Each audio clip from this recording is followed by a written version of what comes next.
ଶୋଇଥିବା ଅବସ୍ଥାରେ ଜଣେ ବ୍ୟକ୍ତିଙ୍କର ସନ୍ଦେହଜନକ ମୃତ୍ୟୁ ହୋଇଥିବା ବେଳେ କେନ୍ଦୁଝର ଜିଲ୍ଲା ବଡ଼ବିଲ ଥାନା ଅନ୍ତର୍ଗତ କିରିବୁରୁ ଛକଠାରେ ଥିବା ବେଦାନ୍ତ କମ୍ପାନୀ ଗେଷ୍ଟ ହାଉସ୍ ଭିତରେ ଘଟିଛି ଏହିପରି ଅଘଟଣ। ମୃତ ବ୍ୟକ୍ତି ଜଣକ ହେଉଛନ୍ତି କଟକ ଜିଲ୍ଲା ମାହାଙ୍ଗା ଥାନା ଅନ୍ତର୍ଗତ ଗୋକର୍ଣ୍ଣା ଅଞ୍ଚଳର ବାବୁରାମ ଦାସ। ସେ ବେଦାନ୍ତ କମ୍ପାନୀ ଅଧୀନରେ ଥିବା ଠିକା ସଂସ୍ଥା କ୍ରିଷ୍ଣା ଫ୍ୟାସିଲିଟି ଏଣ୍ଟରପ୍ରାଇଜେସରେ ପ୍ରାୟ 3 ବର୍ଷରୁ ଅଧିକ ହେବ ହାଉସ୍ କିପିଂ କାମରେ ନିୟୋଜିତ ଥିଲେ। ଆଉ ବେଦାନ୍ତ କମ୍ପାନୀର ଗେଷ୍ଟ ହାଉସ୍ରେ ସେ ରହୁଥିବା ବେଳେ ତାଙ୍କର ସନ୍ଦେହଜନକ ଭାବେ ମୃତ୍ୟୁ ହୋଇଛି। ମିଳିଥିବା ସୂଚନା ଅନୁଯାୟୀ ଗତକାଲି ସନ୍ଧ୍ୟାରେ ବାବୁରାମ ତାଙ୍କ ପରିବାରଙ୍କ ସହିତ ଫୋନରେ କଥାବାର୍ତ୍ତା ହୋଇଥିଲେ ଏବଂ ଖାଇ ପିଇ ଶୋଇପଡ଼ିବା ପରେ ରାତି ପ୍ରାୟ 2ଟା ସମୟରେ ଶୌଚ ହେବା ପାଇଁ ଯାଇଥିଲେ। ତାଙ୍କ ସାଙ୍ଗସାଥୀଙ୍କ କହିବା ଅନୁଯାୟୀ ଆଜି ସକାଳୁ ସେମାନେ ନିଦରୁ ଉଠିବା ପରେ ବାବୁରାମଙ୍କ ସନ୍ଦେହଜନକ ମୃତ୍ୟୁ ହୋଇଥିବା ଦେଖିବାକୁ ପାଇଥିଲେ। ତେଣୁ ତାଙ୍କ ପରିବାର ଲୋକଙ୍କୁ ସେମାନେ ସୂଚନା ଦେବା ସହିତ ବଡ଼ବିଲ ପୁଲିସକୁ ଖବର ଦେଇଥିଲେ।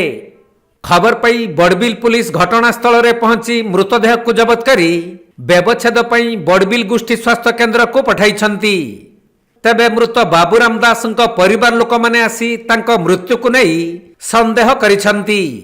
ଗତକାଲି ସନ୍ଧ୍ୟାରେ ସେ ଫୋନରେ କଥା ହୋଇଥିବା ବେଳେ ରାତିରେ କିପରି ତାଙ୍କର ମୃତ୍ୟୁ ହେଲା ତାହାର ସଠିକ୍ ତଦନ୍ତ କରିବାକୁ ଦାବି କରିଛନ୍ତି।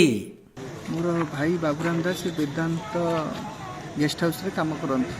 କ'ଣ କାମ କରୁଥିଲେ? କ୍ରିଷ୍ଣା ଏଣ୍ଟରପ୍ରାଇଜ ଅଣ୍ଡରରେ ସେ ତାଙ୍କର ସେଠି ତାଙ୍କର କର୍ମଚାରୀ ଡି ହିସାବରେ ମଧ୍ୟ କାମ କରନ୍ତି। ଆଉ ଆମେ ସକାଳୁ ସଡ଼ନ୍ କଲ୍ ପାଇଲୁ ଯେ ତାଙ୍କ ଦେହ ମାନେ ସେ ମୃତ୍ୟୁବରଣ କରିଯାଇଛନ୍ତି, ଯେଉଁଟାକି ଆମକୁ ବହୁତ ସକ୍ ହେଲା। ଆମେ ଜାଣିନୁ କ'ଣ କେସ୍ ହେଇଛି। ଆମ ସହିତ ଗତକାଲି ରାତିରେ ସେ କଥା ହେଇଥିଲେ, କିନ୍ତୁ ଆଜି କ'ଣ ପାଇଁ ଏମିତି ହଠାତ୍ ହେଲା ତା ବିଷୟରେ ଆମେ କିଛି ଜାଣିନାହୁଁ। ସେଇ ମାନେ କାଲି ରାତି କଥା ହେଇଥିଲେ ସୁସ୍ଥ ଥିଲେ? ହଁ, ସୁସ୍ଥ ଥିଲେ। କ'ଣ ପାଇଁ ଏମିତି ହେଇଛି ବୋଲି ଭାବୁଛନ୍ତି?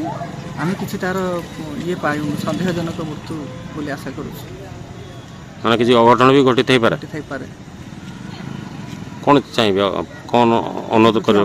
ଜଷ୍ଟିସ୍ କମ୍ପାନୀ କିଛି କରୁ, ଆଉ ଆମର IIC ବଡ଼ବିଲ ମଧ୍ୟ ସେ ଆମ ପ୍ରତି କିଛି ଜଷ୍ଟିସ୍ ଦିଅନ୍ତୁ, ଆମ ପ୍ରତି ଜଷ୍ଟିସ୍ ହେଉ। କେନ୍ଦୁଝର ଜିଲ୍ଲାରୁ ଦୀପେଶ କୁମାର ବେହେରାଙ୍କ ରିପୋର୍ଟ, କୋଣାର୍କ ଲାଇଭ୍।